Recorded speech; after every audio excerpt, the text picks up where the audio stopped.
I am still a student, and now we have a well-oiled machine of a team. In a place that I have market share, South San Francisco, we have over 10% listing market share. In my core farm that I started, we have over 20. And with that, in all of San Mateo and Santa Clara County, who serves those counties, by the way? Or are you guys mostly here in Alameda, right? So in Santa Clara and San Mateo County, most of our business is San Mateo County, we are top 10 in listing sides sold. And in the top 10, believe it or not, 7 of the top 10 are discounters. Either they advertise discount, either they have a structure such as, hey, if we represent the buyer and we list your home, then there's no buyer fee, aka the Leung in Palo Alto. Yeah, so we are out of the top 10, 4 of the people that do not discount. So not to say when it comes to negotiations and it's very competitive that there's a win-win, as I call it, that you can find with the seller and the consumer. If you really want the listing based on your business practice and standards, it's a decision that you get to make. But in terms of advertising, we are as traditional as you would find as an agent. But with that said, what questions do you have? Maybe we'll take 3 to 5 questions at the very least. We can go through it and make sure we answer them. Yes? Wilson, how do you study your, I guess, like who it is that's within your area, and how do you take these mental notes to keep track of like what you need to do to kind of be in that top 10 or top 5? So, yeah.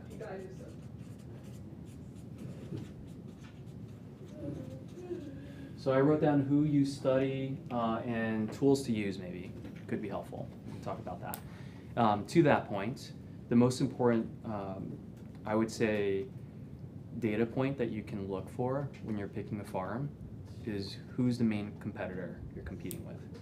Because I would say it is difficult enough to get the call or the website outreach or the email from a consumer to say, hey, I'm thinking about selling. It is even harder once you're at the consultation if you have to compete against someone that already has market share. So it's not to say that it's impossible. It's definitely more of an uphill climb to be able to earn that business. So by studying, to your point, Eric, by studying the weaknesses and the strengths of the agent that you're competing against, you'll want to pick at it. It's going to be facts-based, statistical-based. You're not going to say, oh, that guy, or girl, does horrible business and have nothing to back it up, or just base it off of your opinion. You definitely have to have substance at the consultation to show. So it's not your opinion, it's not the public's opinion. It is actually something that you can back up your claim. So we'll talk about that. What else? Anything else? So what I would really like to know is, it's good you have an admin, but when you started off, how did you allocate what's not non-revenue generating activities for the person? How do you clearly identify that? And that's been a challenge, especially when you hire somebody who's licensed. Sure. What is your income or your activity and what is their activity? I'll break down dollar per hour too. So that's one. The other one is there's so many techniques of lead generation. I've been paying thousands of dollars for this, and the result is almost zero. Right. What are the real working techniques? I know we have a senior member of our office staff here.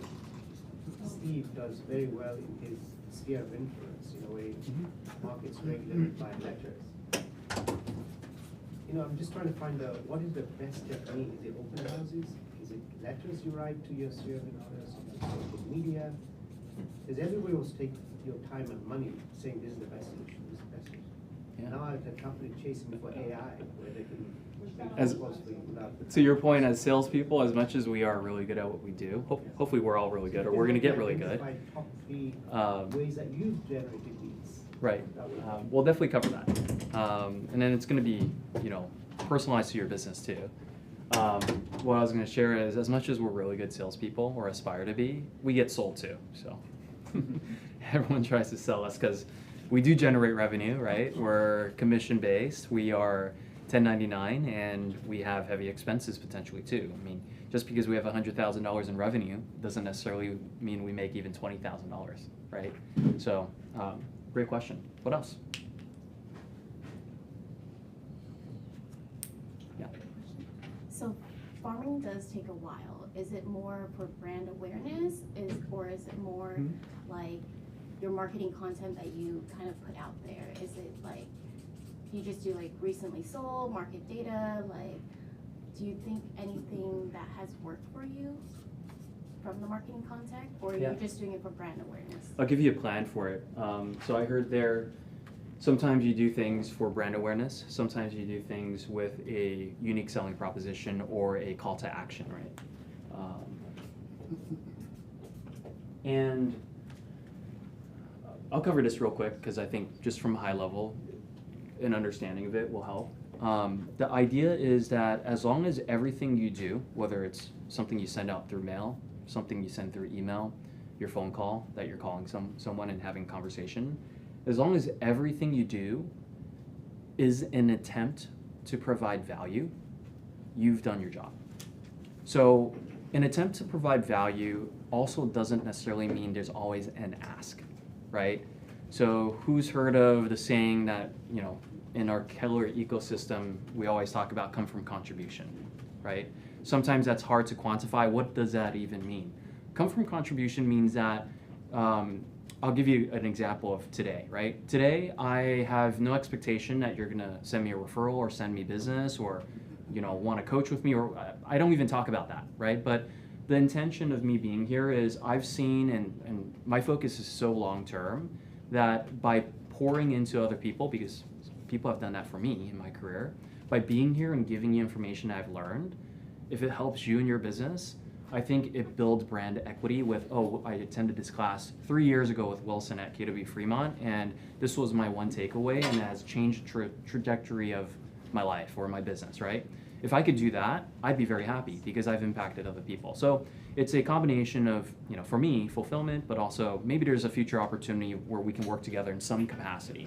So with that said, similar to clients, whether it's buyer, seller, whether it's older person, younger person, first home owner, destination home owner, vacation home owner, whether they own an investment property, I think all of these profiles, there's certain aspects of what you can provide that is valuable that we can assume, but also if we ask certain questions, depending on where they're at in life, we probably could cater the value even further. And if we can do that, they will want to naturally keep in touch with you. And you don't even have to ask them. But if you do ask them, there's a higher probability of them saying yes. So I'll give you a really good example. I refer to this all the time. Who's read 7 Habits? And specifically, I think it's 4 or 5, where it talks about seek to understand before to be understood. Remember that chapter? Give you a good example if you remember in that book. It starts with this.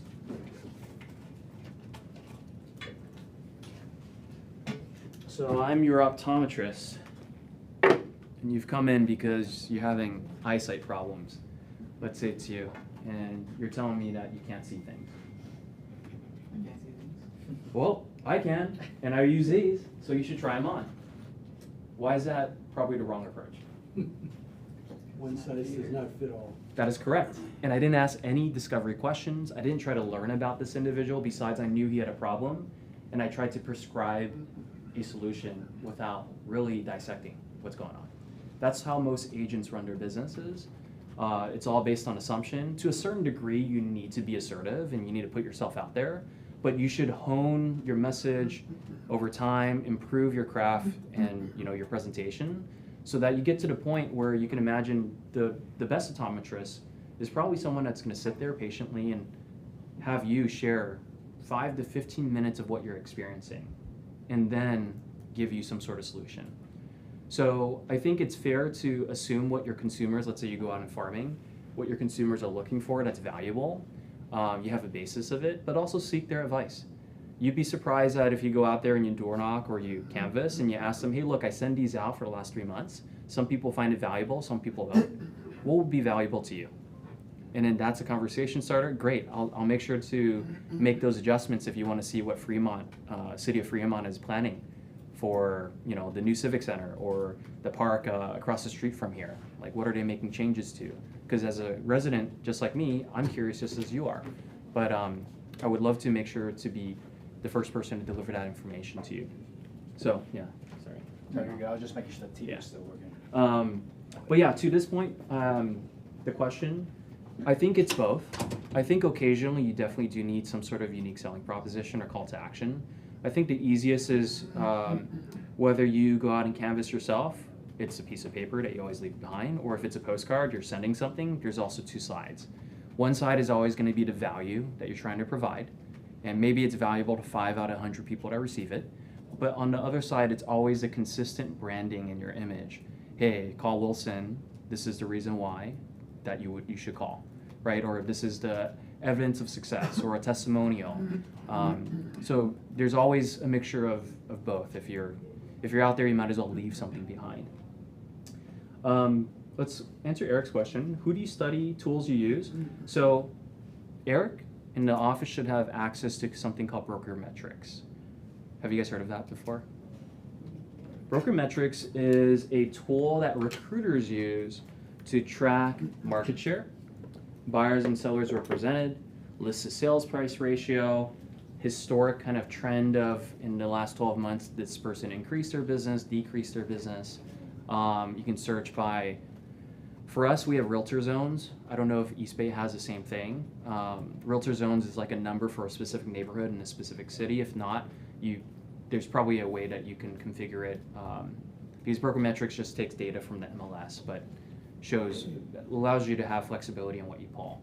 So Broker Metrics is number one in terms of researching who has market share.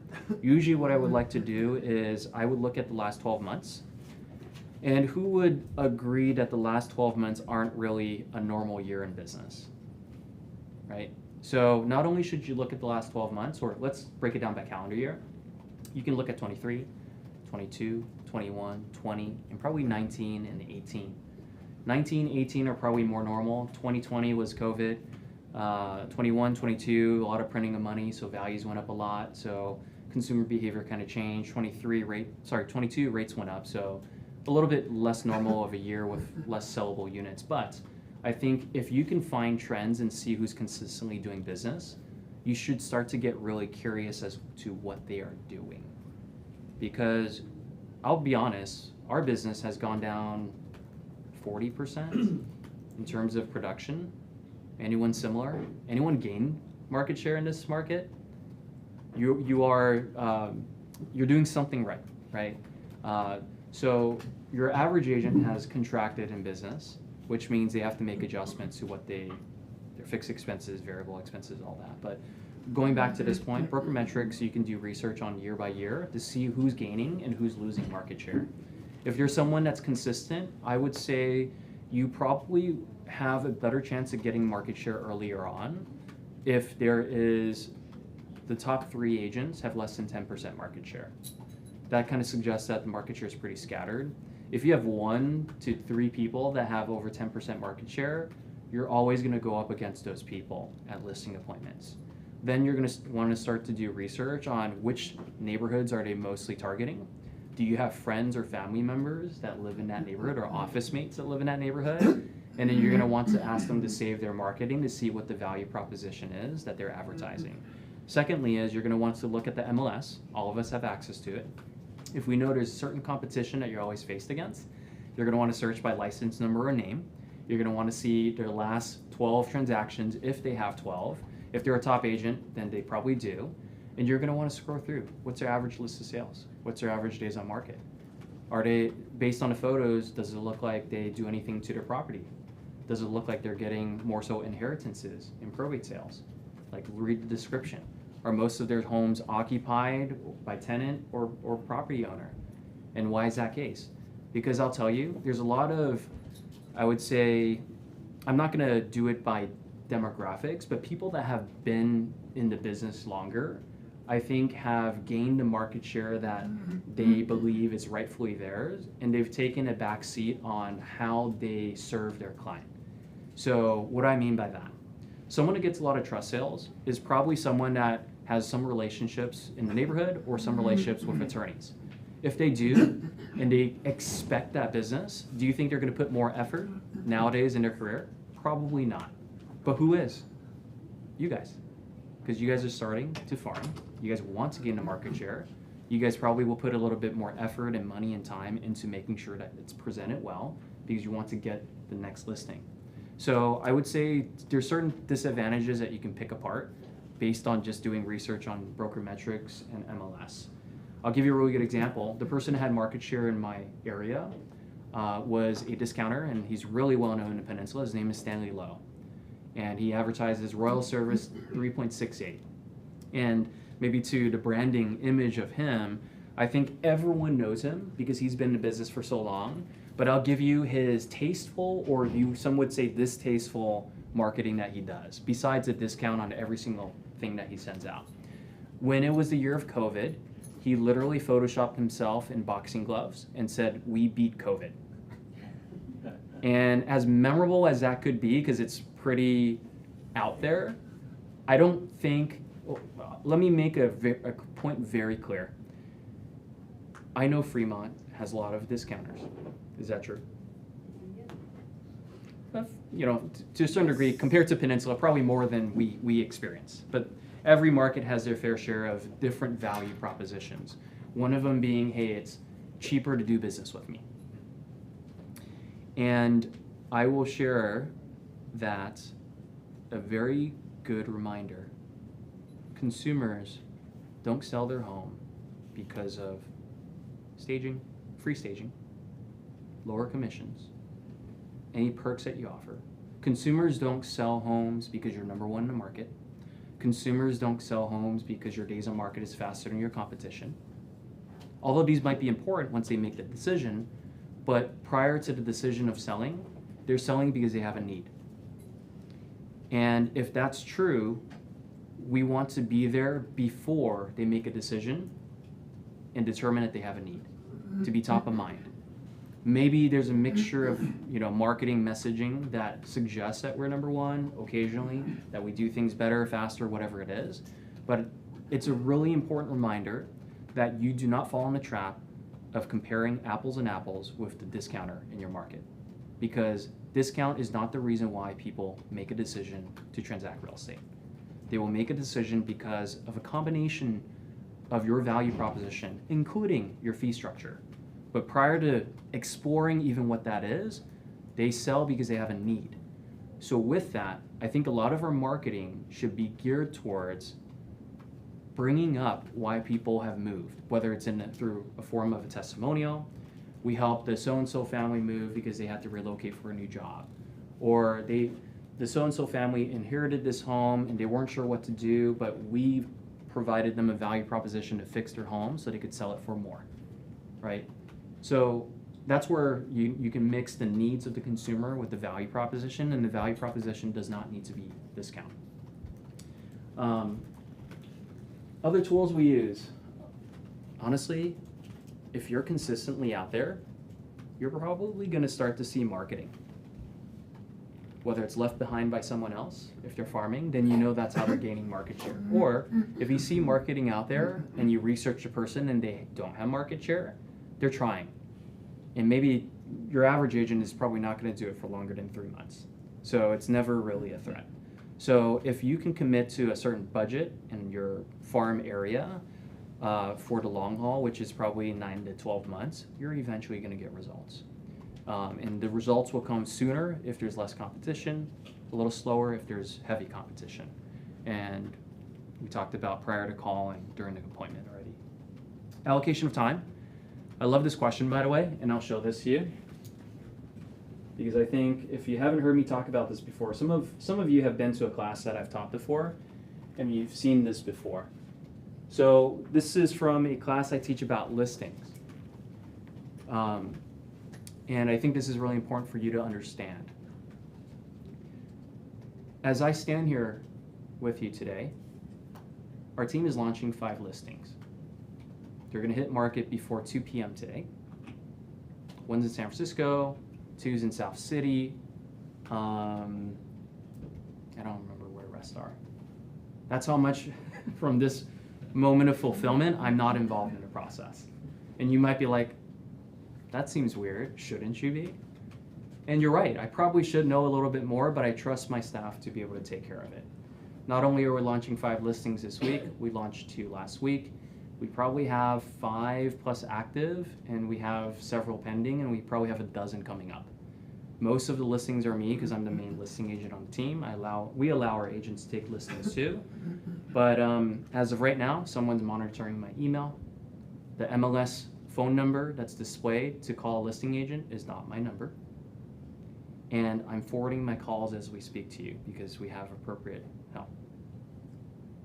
And that maybe shows you how important being in front of you is for me compared to me wanting to serve my listings, which I have a big responsibility for, right? So at this point, I'm highly levered. I know the gentleman that asked this question about dollar per hour. This example will really help you understand, like, what should we be doing with our time? So let me give you an example. When I take a listing, there's only a handful of things that I do. Technically, more than a handful. There's a handful. There's 5 things. Really 5 things that I do. The last one is math, just to show you dollar per hour. I take the first call. On marketing, I'm still the first person that gets called because I want to handle it. I want the first impression to be as impactful as it could be because it's up to 30 minutes and it's typically about 10 minutes. What if I told you 10 to 30 minutes of your time of how you convey a message over the phone makes or breaks a $30,000 commission check? So a question for you. Do you think it's pretty important that you skill up on what you say on that first phone call? It's very important. Because if there's no first part, there's no second, and there's no sold listing. So the most important thing you probably should skill up on is role play that first call. Because in your career, when someone thinks about selling, there's always an outreach. And whether they trust you already or not, they're gonna vet you. And give me some common questions that people ask you on the first call. What's your commission? Common, what's your commission? I can say this because I am. In my area, Chinese people ask me that all the time. That's one of their first questions. What do you do for marketing? What do you do for marketing? What's the value of my house? What's the value of my house? So let me break this down for you. This is how I think about things. When someone asks me what's my commission, here's what I think. It's a trap to answer that question. You shouldn't, because they're trying to eliminate you as a choice, right? If you do answer that question, you just fell in the trap of comparing apples to apples with the first person and the next person that they're gonna call. When they ask about commission, what do they care about? Money. How much they'll net. If you can help them understand that commission is a byproduct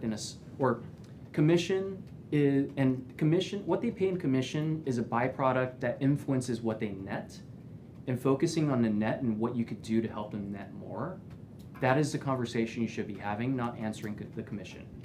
Although they might press you over the phone and you're gonna have to give something, which we're not gonna role play right now, but I'm happy to give you an answer to. What was the second thing that we said? Marketing. When they ask, what do you do differently from marketing, or what's your marketing strategy, what are they really asking? Is it gonna work? Are you confident? What am I paying? What are you paying for? If I'm paying for this, what's the end result that will influence my sold result, my sold price? And my sold price is gonna break down to my net that I'm gonna get, right?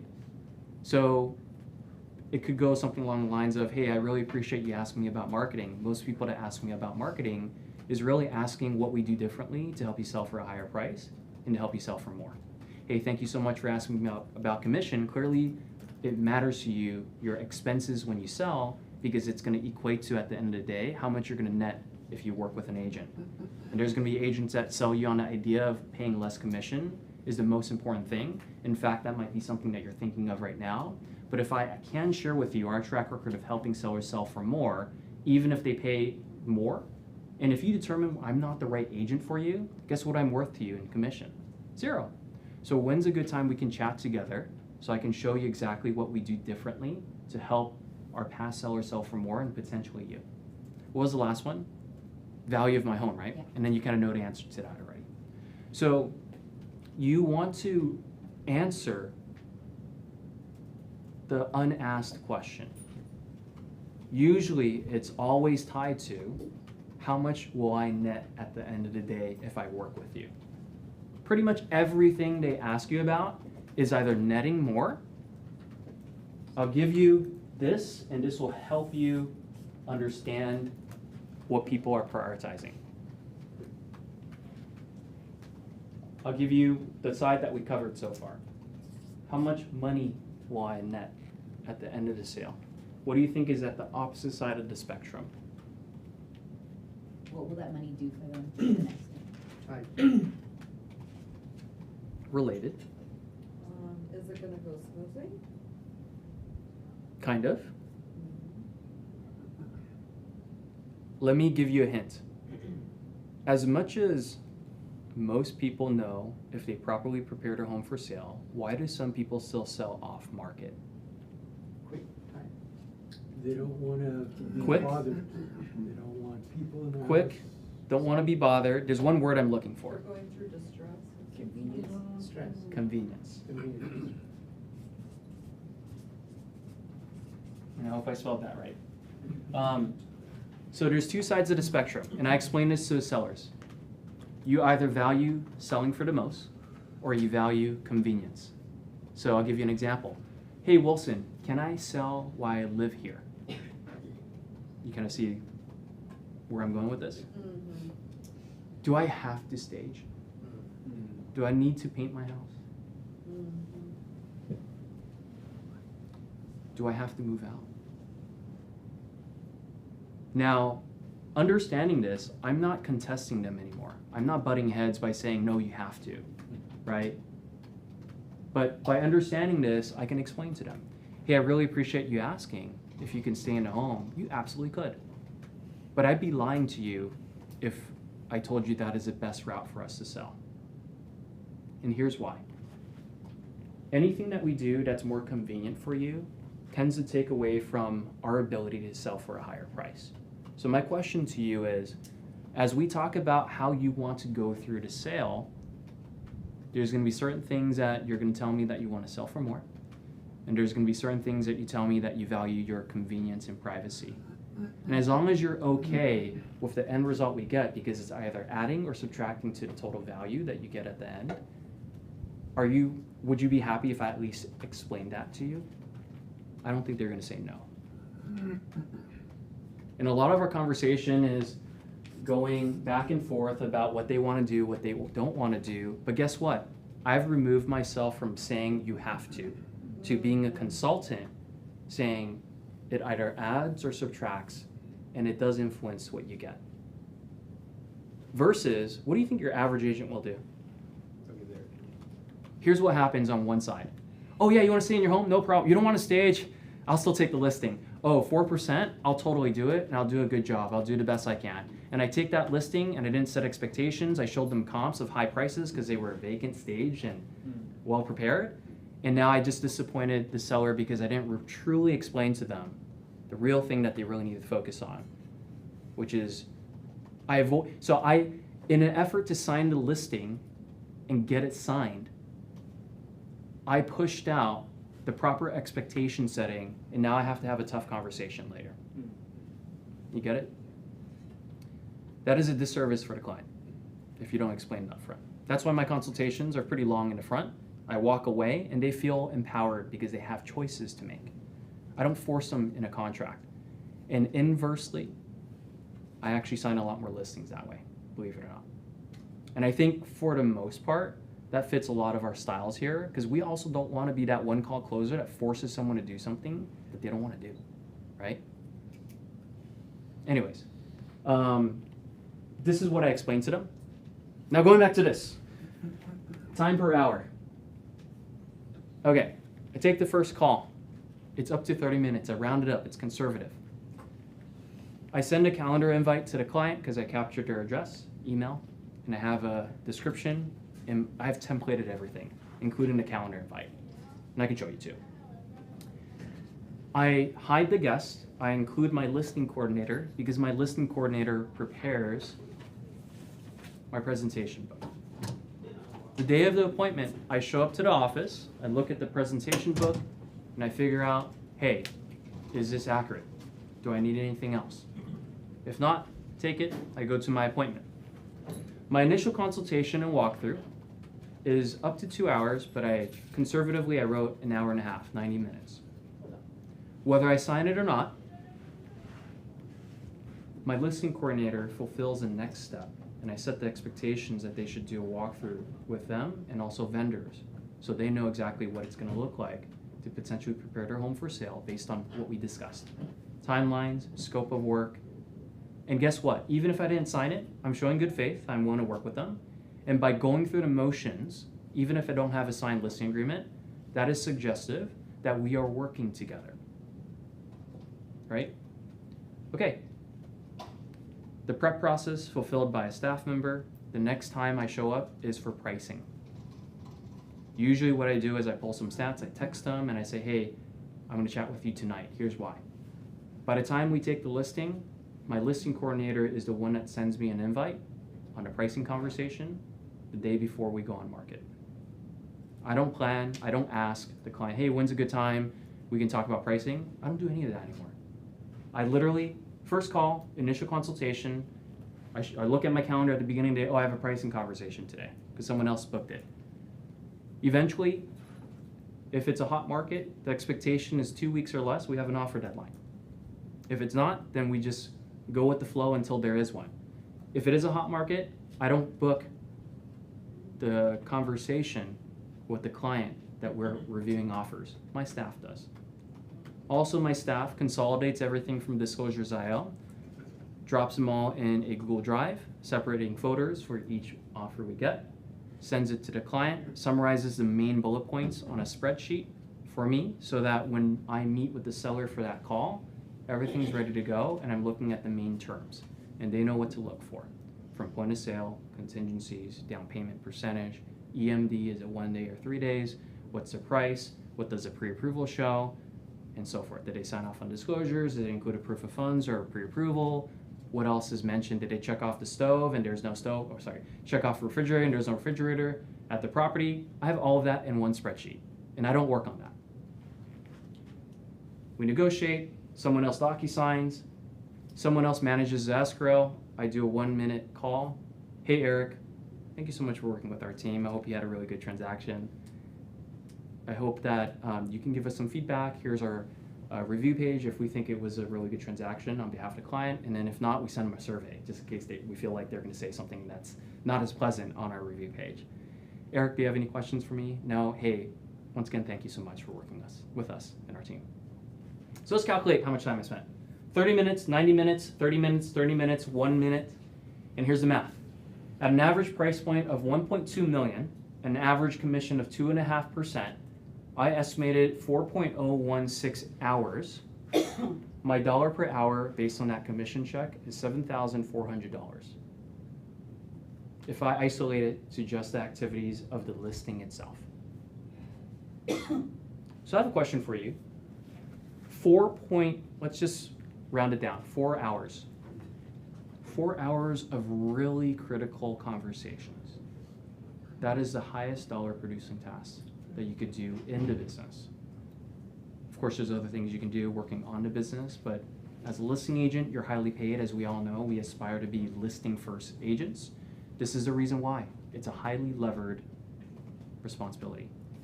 You might ask, oh, who hosts open houses? Our agents do. We have a team for that now. In fact, they really want to host open houses.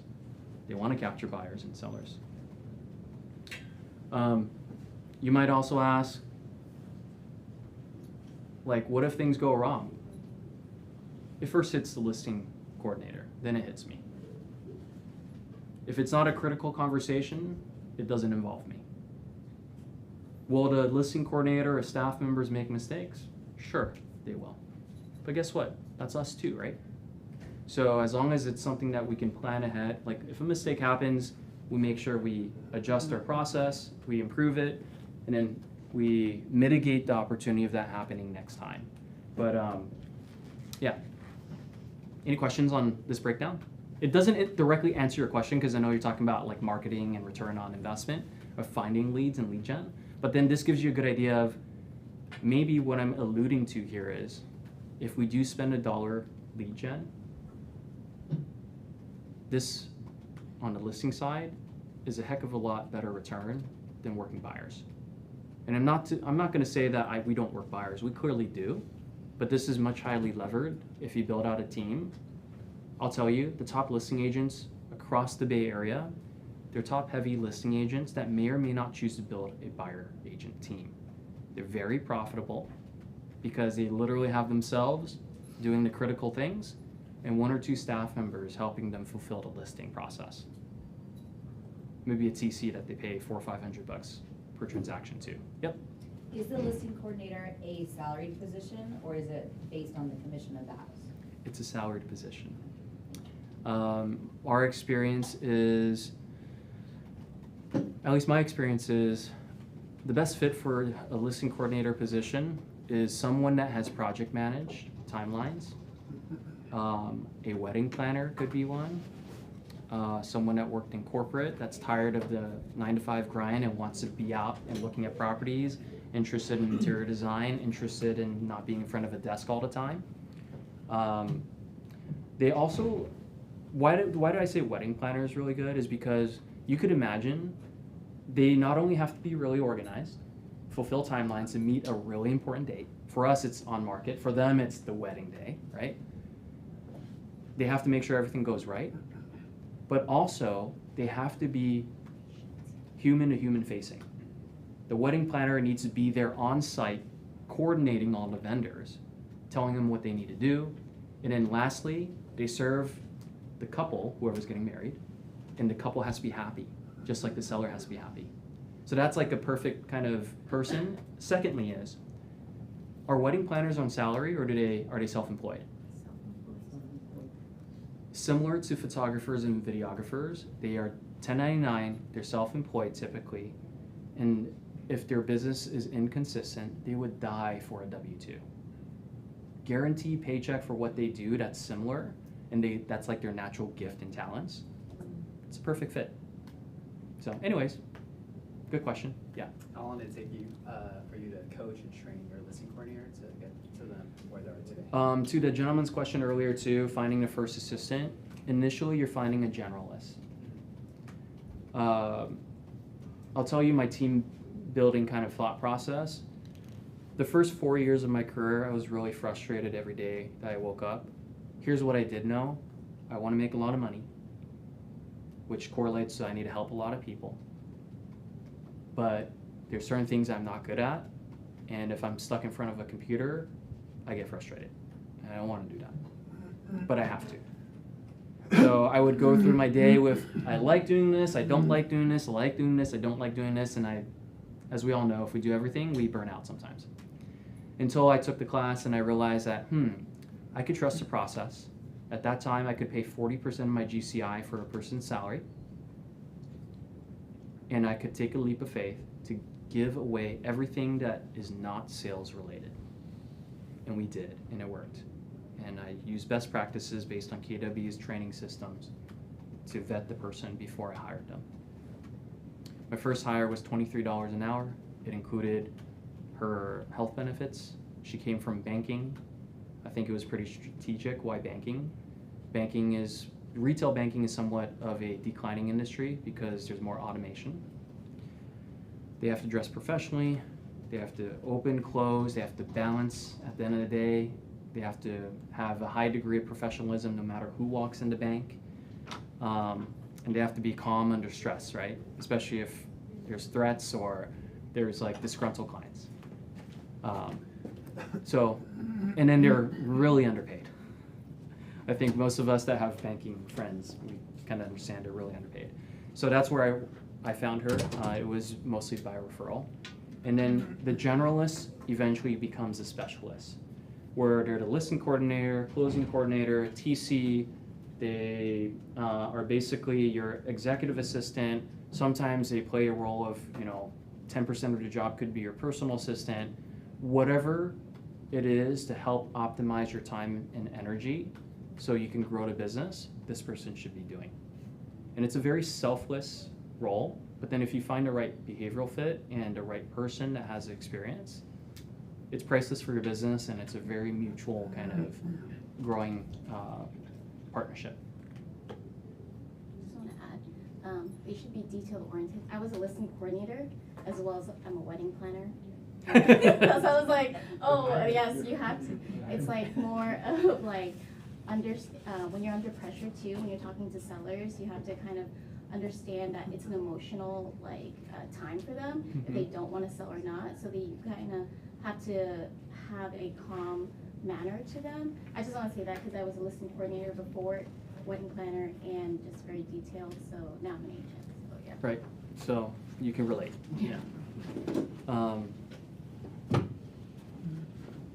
Lead gen that works, best ROI. You know, the best practice that was given as an advice to me was to look at your last 12 or 24 months, itemize on a spreadsheet all the transactions you closed, and figure out the sourcing of where they came from. And then eventually tallying it together and seeing what your top source is. I will say in this type of environment, you probably want to really be critical on red light, green lighting your budget. Just because there's not an abundance of properties to sell or people to represent, because, you know, as we know now, it's called the lock-in effect, right? People aren't encouraged to buy or sell when rates are high. And people are constrained on buying in their purchasing power because of the qualifying monthly payment is more expensive because rates are high. So, for example, I think a lot of your business is probably, for a majority of you, one of either top one or two is always going to be repeat referral business, whether it's from lenders, from past clients, from friends, family members. So what does that mean? That means you want to have intentional outreach and also intentional, what we call reverse Popeyes. So intentional outreach is this. Whose business is mostly sphere referral in this room? It's most of us. I know this class is about farming, but what I'm suggesting for ROI is focusing on where you're already getting business. And then once you make some money, you have reserves, you can invest in your farm, whether it's your time or money. But for most of us getting referrals, you as a human being, you're doing something right for people to think about you. And you just need to be a little more intentional on how more people can think of you. I'll give you an example. Let's say, for example, some of you we all have our ethnic and cultural backgrounds. I'll use myself as an example. I am half Taiwanese, and for the most part, I'm pretty proud to be Taiwanese. So would it make sense for me to be involved in some sort of Taiwanese organization because that's part of my interest, because I'm passionate about it? I think so. And you guys have similar, whether it's tennis club, pickleball club, whether it is your cultural background, whether it's boxing or kickboxing or jiu-jitsu, whether it's arts and crafts, you all have your own passions and interests. You just need to be intentional about where you position yourself to see other people with that shared commonality. Because guess what? If people know that there's commonality between each other, I'm fairly certain that rapport is much stronger. And it just so happens that I'm also a real estate agent. You can see how that helps you. That's intentional outreach. Here's intentional inbound. I'll give you an example. We host 6 educational events a year at our office. We host 2 picnics, a movie day, we host a shred day.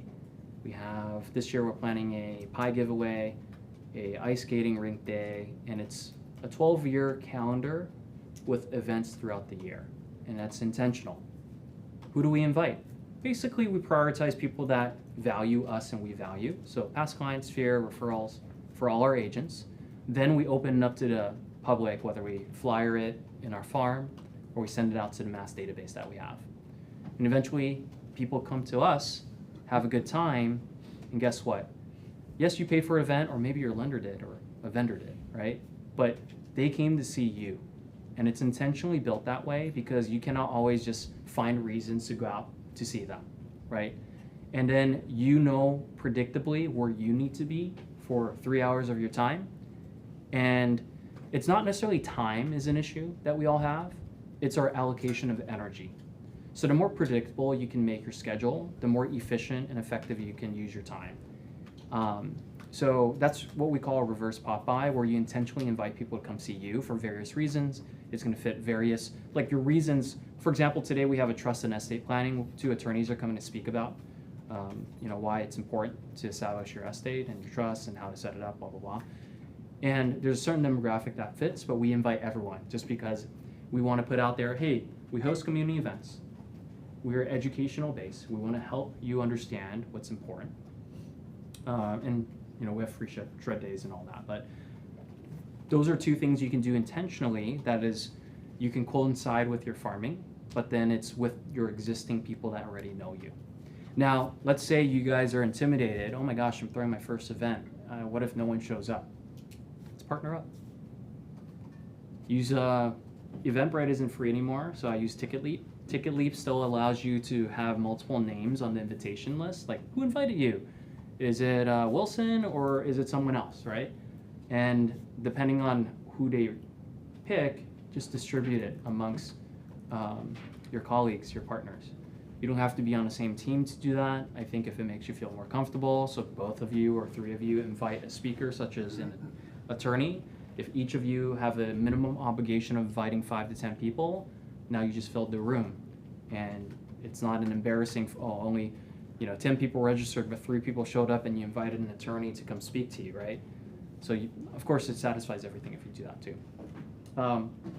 The best ROI of my time nowadays is really just being out there. There's 2 people that you can be in front of, sellers and buyers.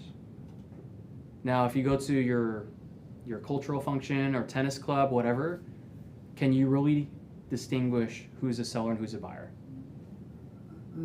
Can you influence who shows up to the tennis court? Can you influence who shows up to the Taiwanese Cultural Center? Can you influence who goes to the swimming rec center in Fremont? Probably not. So if you want to be really intentional, and we know there's 2 choices, buyers and sellers, as much as you want to work your sphere, because that's where the majority of your business is coming from, once you have some time and money to spend for your own business, you probably want to intentionally choose being in front of sellers. Question for everyone. What are ways that we can be in front of sellers? What are ways? Yeah, what are ways that we can intentionally be in front of sellers? We choose a time and place, and we can guarantee there's more sellers than there are buyers. You had a question? Oh, no, I was thinking, but now I'm thinking of an actual place. I was just gonna say, providing like education to them. Yeah. I'm trying to think of. Yes. Is door knocking too broad? I mean. That is part of it. You can control it. I will contest this argument if anyone wants to contest me.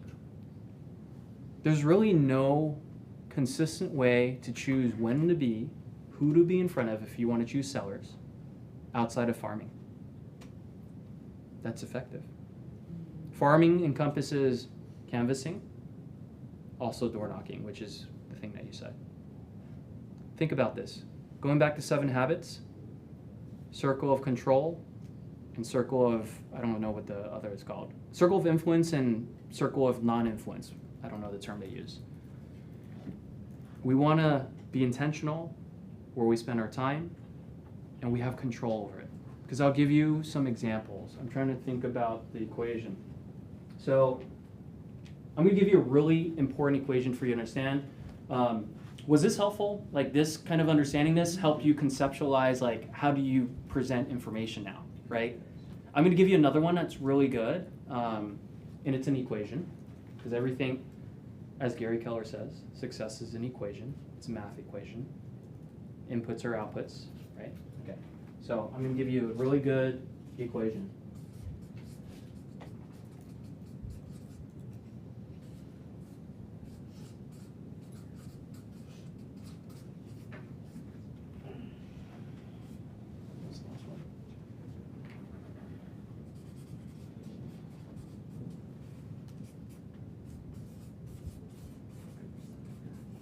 Okay.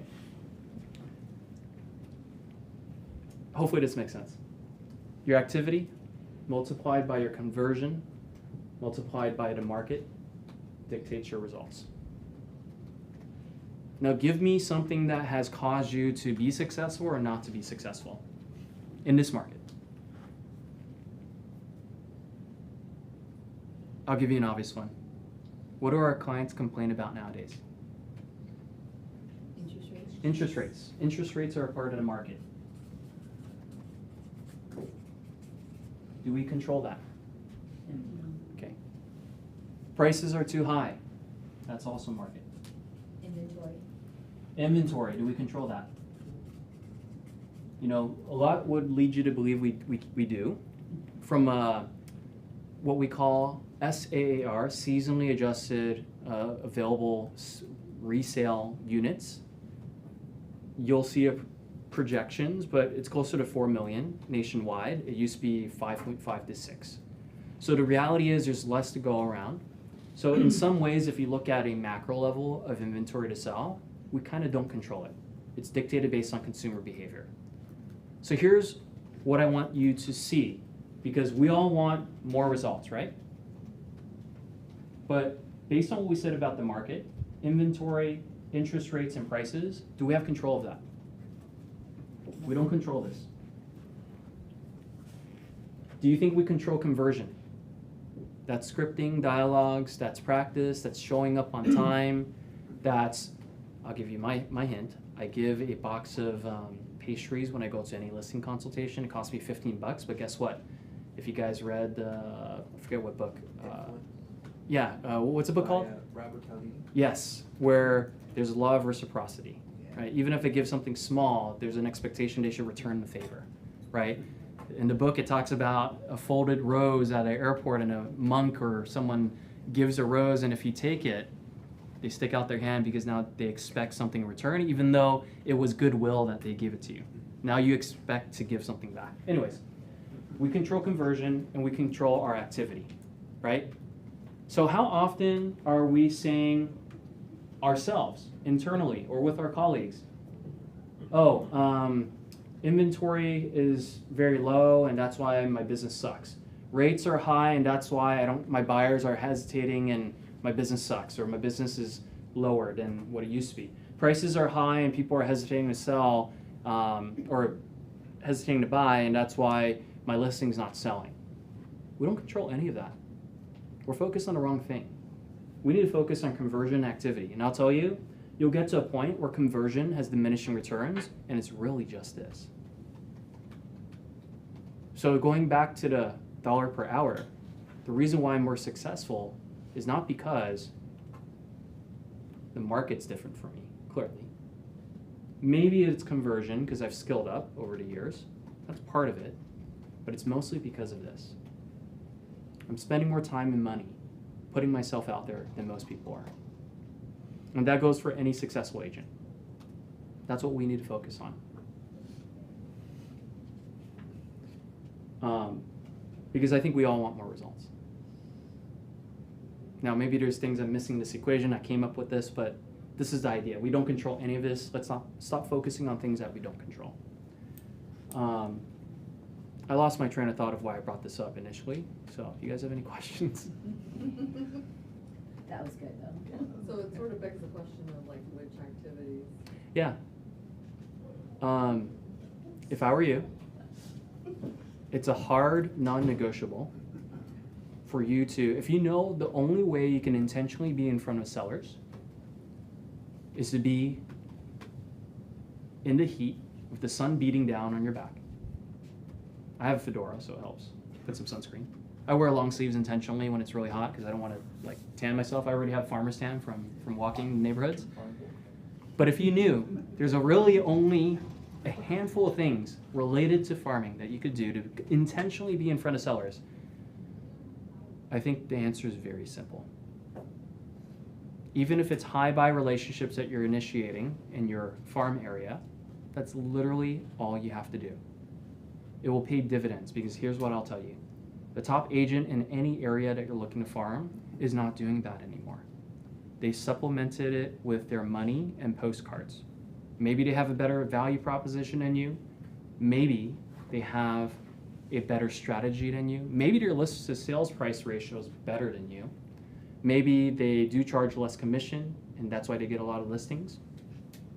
But the thing that they will never take away from you is because you were out there intentionally meeting homeowners, that one lady that chose to talk to you because you seem like a really good, genuine human being, and you put yourself in that position to have that conversation.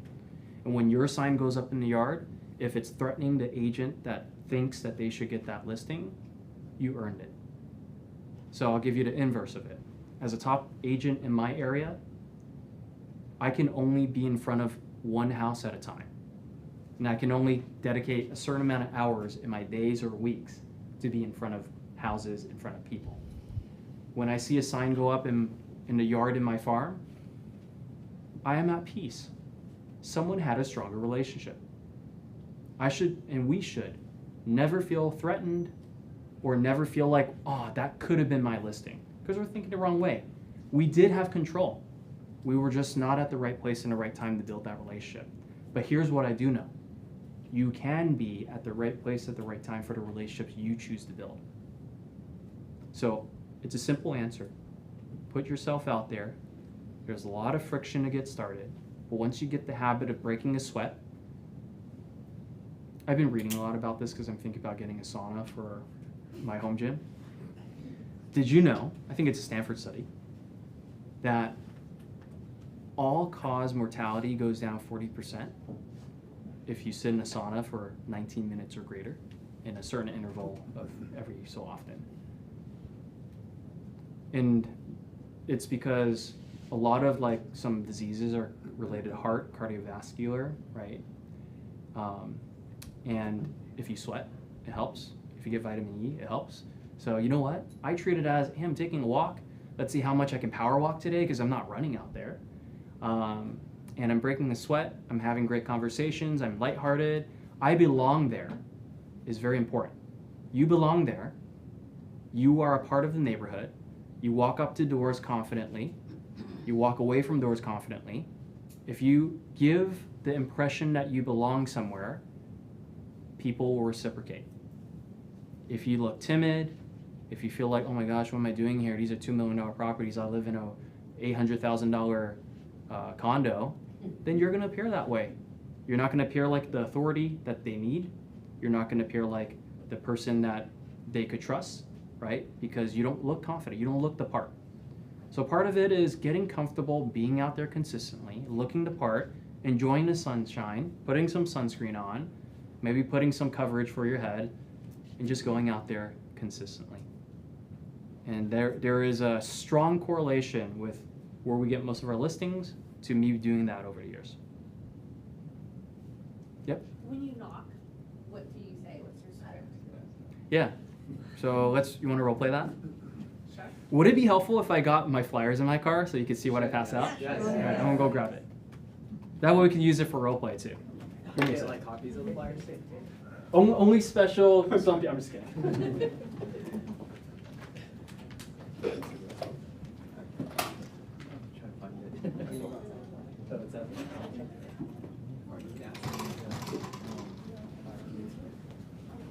Oh, hey, you guys came to my house for once? What's up? How are you? How did you guys find out about this class?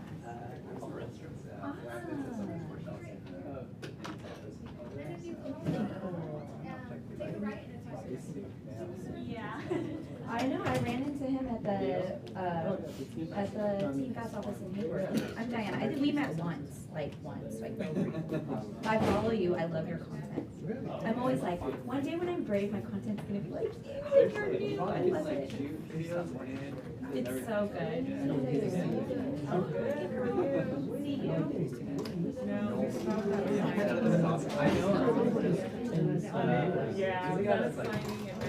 All right.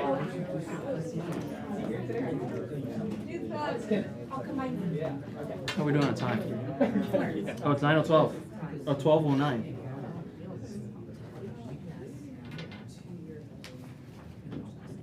All right, as they pass out this, let's just quickly role play. what you'll see on this is on one side there's solds, and on another side there are events that we're hosting. And we plan them out 12 months in advance.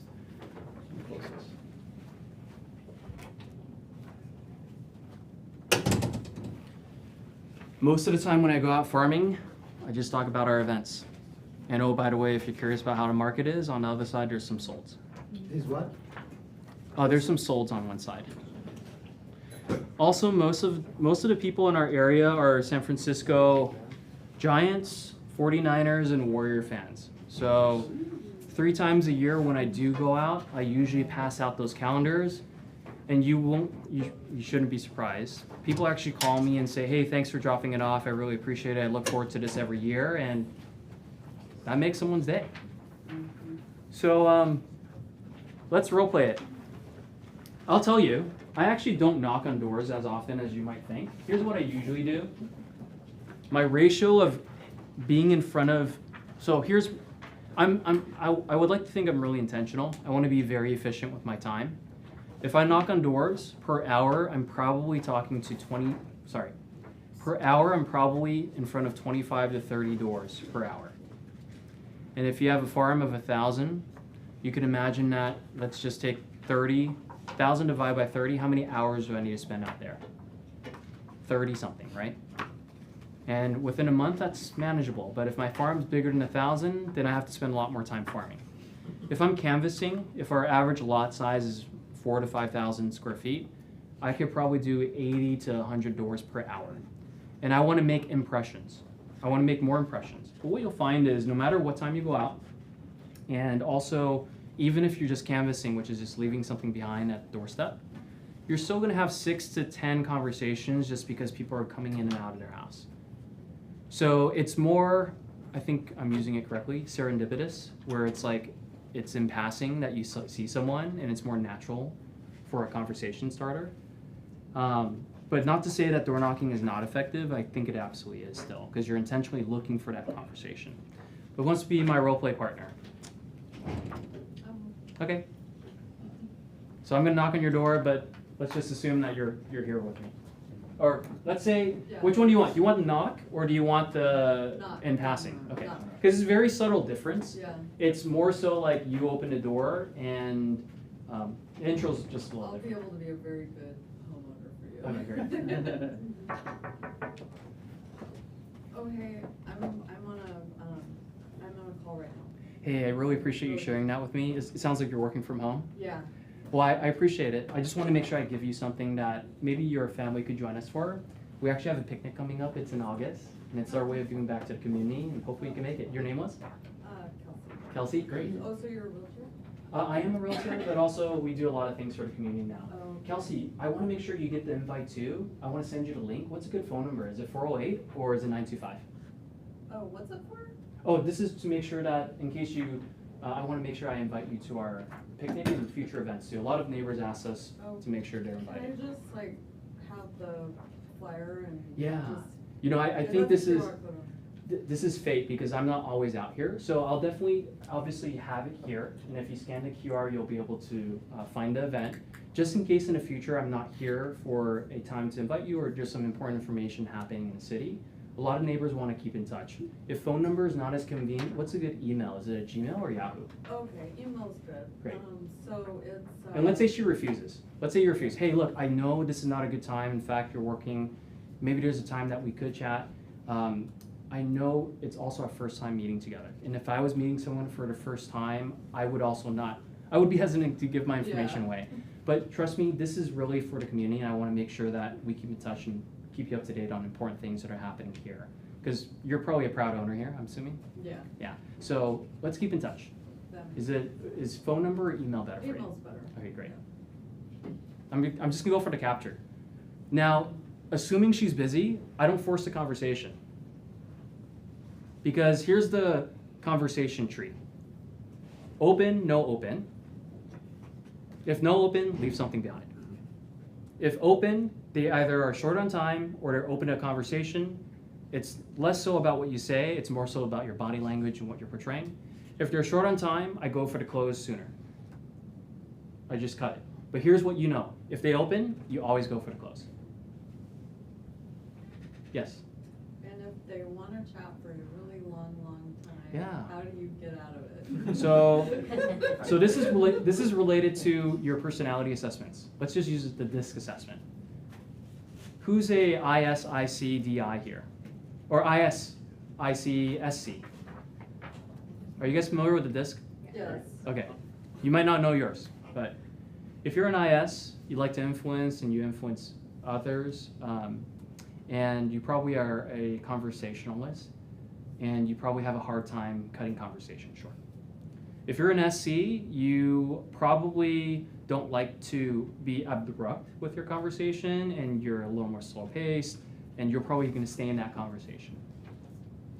If you're a DI, then you're going to be very quick, and that's good for quick conversations, and that's probably, you'll show some impatience for longer conversations.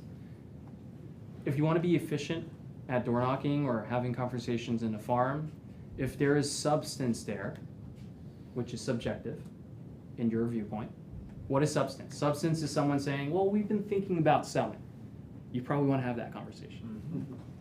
If there's no substance where it's like, oh yeah, thanks for commenting on my garden. Yeah, I picked these roses out at Home Depot, and you know, I actually had them for 2 years, and this is what I actually do. I put the soil, like new soil, every 3 months, and I'm so happy you commented on them, and that's, you get it, right? So depending on your personality style and depending on who they are, you probably want to be intentional with your time you spend. So you probably want to have a hard like stop of like how much time you spend if there is no substance, but you still want to go for the close. So in a situation like that, I always give myself an easy exit by patting him on the back. Hey, it's been such a pleasure speaking to you. I learned so much about your gardening techniques today that I kind of want to do something for my own garden, but maybe we can save that for another time, and I would love to keep in touch with you. And then go for the close, email or is it phone number, and then you can do it at 650-405, 408 or whatever it is. That's a conversation. Now if they talk about this, they talk about real estate, they talk about something they want to talk about, you be the judge as to suggesting if there's substance there or not for you to continue that conversation. Because as much as we want business, we also want to be efficient with our time, because that's the resource that is very limited. Each minute that you spend out there is a minute away from your family, whether you have kids or your spouse or whoever it is, or your alone time, which some of us, that's very important for us, right? So you have to be very intentional, because if you're not, you're going to waste it really easily, and for all you know, 2 hours pass, and oh shoot, I only went through 15 doors. How can you be consistent in your farm if it's only 15 doors? Cool. How often do you go on the farm? When I have calendars to pass out. Working, sorry? 4 times a year. But I work with Corfact. I have like bulk credits, and they send it out at least once a month. During peak season, we send it out every 2 weeks. What time of the day do you recommend going out there? I just go out when I can, just because it's true, like you have diminishing willpower at the end of the day. It gets hotter. I used to go out a lot when it's like peak sun hour where the UV rays are the worst. And in some ways when it's hotter, I tell myself, hey, I can prove to myself if I can do it at a really hot time, like when it's winter, I appreciate it so much. But I'm kind of past that. It's like whenever I can go out, because money's supplementing my exposure now. Yeah. Do you buy, or do anything with premium leads, like divorces or? No. deaths or, But not to say that's not effective. It's just, you know, for some people it'll work. That hasn't been my specialty. So do you mainly just focus on your farming area and not as leads coming at, say, at different locations, say Livermore, for example, which is not your area? Yeah, going back to the idea of, hey, if you focus on buyers and sellers, you make a choice of sellers, and then where can you find sellers? As you do like referral and keep in touch with your database kind of stuff, you're gonna get listing opportunities and buyers that take you all over the place. That's great, that's business, and I wanna serve that, but if I wanna be intentional to get listings in a certain area, that's all I'm focused on nowadays. So I will tell you, for me, I don't cross bridges for listings. If I do, I didn't have to see it, because here's what happens. For example, I might have something in Dublin. It's a friend of a friend referral. That's the only reason why I'm taking it, but it's worth a lot too, it's like 1819. I haven't visited it. I listed it already. It's coming soon on market. I helped them find something in San Mateo. They're moving back this direction. And unless I host an open house, I probably will never see that listing by the time it sells and it closes and I collect my commission check. Here's why. There's no leadership here. My listing coordinator went and gave advice already. Just by looking at data and photos and construction in the area, I have a pretty good assessment of what it should go for. And who's going to host the open house? Our agents. Who's going to do the AVID? My listing coordinator. She knows the house better than I do most of the time. Because by the time I take the listing and we make updates to the home, I sometimes don't see it. Is that good or bad? It works for me. And by the way, listing coordinator is licensed, so what do I do? Honestly, I work 20 to 25 hours a week. I lead a team of 20 people. I have 6 staff members. I'm responsible for their expenses. But by 12 to 3, I have to walk my dogs. So I'm home. How many dogs? I have 2 corgis. Yeah, I have 2 corgis. And I take care of most of the important stuff by the morning and I'm done. For example, today I have 3 coaching calls in the morning and then I just got here. And then the rest of the day I have my chiropractor appointment. And if it wasn't for our trust and estate class at our office, I'd probably be home with my son and my 2 dogs.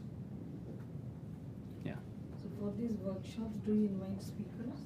Yeah, this one we have 2 attorneys. So do you ever have clients who really want you to be physically there? Of course. And Well, what do you tell them?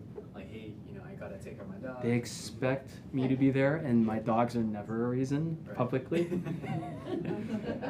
But I tell them, hey, at this phase of the process, I'm so excited for you to meet our listing coordinator because she is a person that has historically helped us prepare over 200 listings go to market. And as you can imagine, your situation's unique, your property's unique, but she's dealt with all of that. We will brainstorm the big things we need to decide from pricing and negotiations, showings, diplomatic handling of conversations for people with questions. But as we go to prep and go to market, this is a person that even I would make sure to contact. So I set the expectation basically is what I just said there. It's nice that like you vouch for your listing Yeah. coordinator. And everyone thinks I'm really busy, so. Yeah. Because I am. I'm at home. There's another question? What advice do you have for somebody that's in the in-between space of like where you said you were, where you were like, I am frustrated, I kind Yep. of hate this, to where you are now? Yeah, I Keep recently posted about this. Your attitude and tolerance for stress will dictate whether you succeed more or less in this business or anything. So let's talk about tolerance of stress. Tolerance of stress is dealing with more people problems. If you got 1 listing versus 10 listings, guess what you have more of? People problems. If you have 1 staff member versus 6, which one has more people problems? 6. You have 20 agents with you versus yourself, which one potentially has tolerance of stress? So a byproduct of succeeding in this business is working through others and working with more people. You have to tolerate the stress that it comes with it.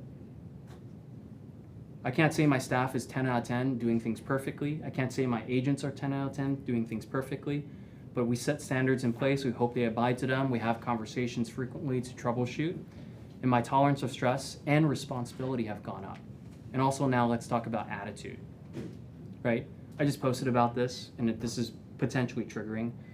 Elon Musk recently posted a photo of median income based on race. And Indian people are number 1. Then it's Chinese and it's Taiwan, then it's Taiwanese, Chinese, and then there's all these, it's like isolating Asians and then there's like the Caucasian population. But removing race from that, it is sets of values.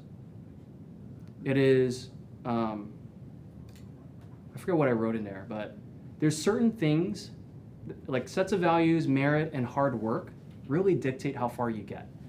And Naval says it really well, Naval Ravikant, if you guys have heard of him before. He wrote the Almanac. You read the book? Okay. He says that on the Joe Rogan podcast. There's equal opportunity out there if you choose to see it. Your attitudes dictates if you see it or not. Whether you are marginalized as a population, as a group or not. You choose to see it or not based on your attitude. And a lot of people try to equate equal opportunity with equal outcome because we all make different choices is what he says. And clearly that's why our outcomes are all different. But based on the choices, some people feel like there should be equal outcome. And that doesn't exist because we all make different choices. So your attitude dictates your actions dictate your outcomes. And that's why your tolerance for stress, if you're willing to put yourself in a more responsible position, and also your attitude and the way that you look at opportunities or issues will dictate whether you move towards or away from problems. And guess what? We get paid by the scale of and the amount of problems we can solve for clients. It just so happens there's a piece of real estate and there's one or two or multiple people depending on if the property's in trust, for example. Or maybe, it's tenant occupied, right? It's a long-winded answer for your question. I'll take one more question. Any other questions? Was this helpful? Fair answer. All I did was talk a lot, sorry. Yeah. We're so grateful.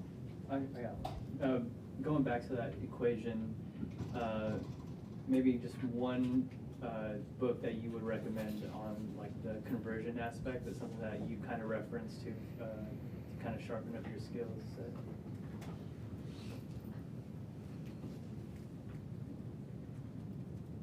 I would say, I reference it a lot, 7 Habits is really good.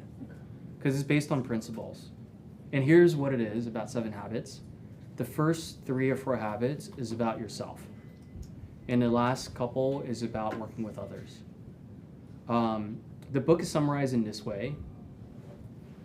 We grow up dependent, then we become independent, and then we realize we can get further if we're interdependent with other people. So you can imagine this. A lot of people, they grow up dependent, and we've worked with the families where the kid stays with the mom until mom passes, and then they're not the sibling that's named the trustee, but they are the sibling that stayed in the home, and they still need help and need to figure out where they're going to go after the sale. That person never moved from dependent to independent. A lot of people think that after you go from high school to college, you become independent. I'm independent, I work for myself, I can find my own job, and woohoo, I'm 10 years in work, and I feel like my life is empty. Because I thought being independent and having a really good job and sacrificing for myself was the end-all be-all, but I can only get so far as an independent person. Because whether it's a spouse, whether it's a business partnership, whether it's trusting other people, working together gets you so much further. So the whole book is about how do you move from dependency to independence to interdependency and working in human relationships and society. So I think understanding yourself and psychology and why people do things is really good. I think another one is probably, what is it called? The How Many Misjudgments of Human Behavior by Charlie Munger. And basically it talks about humans make mistakes and act in a certain way based on incentives. And as long as you understand psychology a lot, you'll understand yourself and you'll understand how to help people. So I feel those are the most important things. And then that also helps you with working with team members too. So who was the author of the book? The 7 Habits is Stephen Covey. And then the other one is if you search Farnham Street, Misjudgments, Charlie Munger, you'll find it. Yeah. The other one I really like, it's not a book, but it's a blog post by an ex Meta employee, and it's about how social media hijacks your mind and how to use psychology to keep you addicted to social media. Because who uses X or Twitter or Facebook? The reason why we're so addicted to social and Instagram, a lot of us probably do it. The reason why we're so addicted to it is there's what we call variable results. we're always refreshing because we don't know what we're going to see next. And the algorithm wants you to keep scrolling, and secondly, it's never ending. So you don't know where you're going to next. It's kind of like a slot machine. Why do people like playing slots? Because there's a chance to win a jackpot. There's a chance to win smaller prizes, but even if we know the house wins over 55% of the time, guess what humans do? For hours on end. I'm losing money on average, but there's a chance to win. The lotto, what's the chance to win? Very low, but there's a chance to win. And the result could be I win, so I'm going to keep putting money in it. Or the scratcher, what am I going to get? So with that, going back to this, that's why market updates work really well. Variable results, different neighborhoods, different properties, different prices, different upgrades, and people are curious because they have a house in that area, or this one's not like mine, this one's like mine, oh wow, this one sold for this. That's what they do. So how does psychology play into our decisions, consumer decisions, and not to say you're manipulative if you learn this stuff, but it is to help other people if you use it in the right way. Yeah.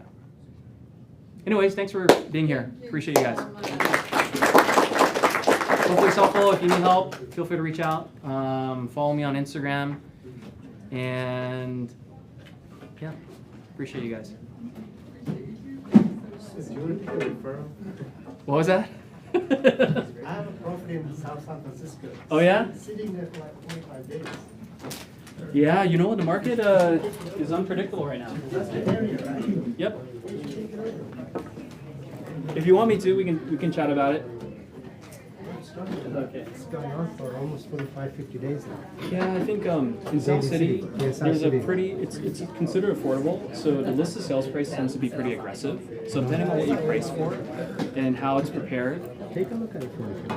What's I'll the send address? you the address. What is it? What's the address? 718 Borden or Barden Avenue. Okay, South San Francisco. take a look.